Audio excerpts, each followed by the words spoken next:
More and more Calgarians are starting to take their bikes over their vehicles, and a good majority of them are riding like this without a helmet.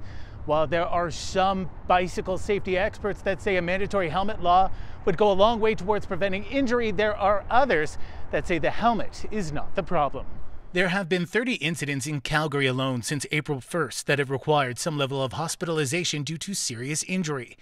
EMS say it's unclear how many of these would have been wearing helmets.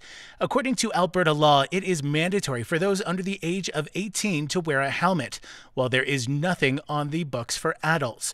Calgary Medical Officer of Health Dr. Jason Sabai believes wearing a properly fitted helmet is one of the best ways to keep yourself from getting hurt. Well, we know that of traffic collisions that 1 to 2% involve bicycles, and in a smaller minority of those cases they can be serious and involve fatalities. So any number is really too many because a lot of them can be preventable.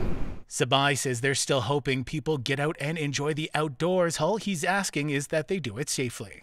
Any impact to the brain can cause problems, and especially repeated trauma over time. So whatever can be done, including creating safe environments, wearing proper protective equipment, adequate training, all of those things are key pieces of prevention.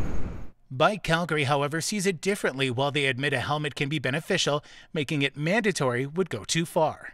We don't want to end up in a situation where we're narrowing the choices for cyclists, where we're restricting who can go, that you require a helmet, you require certain training, you require a certain level of experience, and you require a certain level of confidence to interact with the traffic. We want cycling to be welcome to all ages and abilities. Millard says proper infrastructure is what cities need, not added legislation. What we see from the medical community is they see people that have already been involved in serious enough collisions to require a visit to the hospital. What we would like to do is support cycling infrastructure that means that people don't have to end up in the hospital in the first place. And while it doesn't look like this issue will be solved anytime soon, groups like Bike Calgary say they're open to further dialogue about improving the level of safety. In Calgary, Campbell, City News.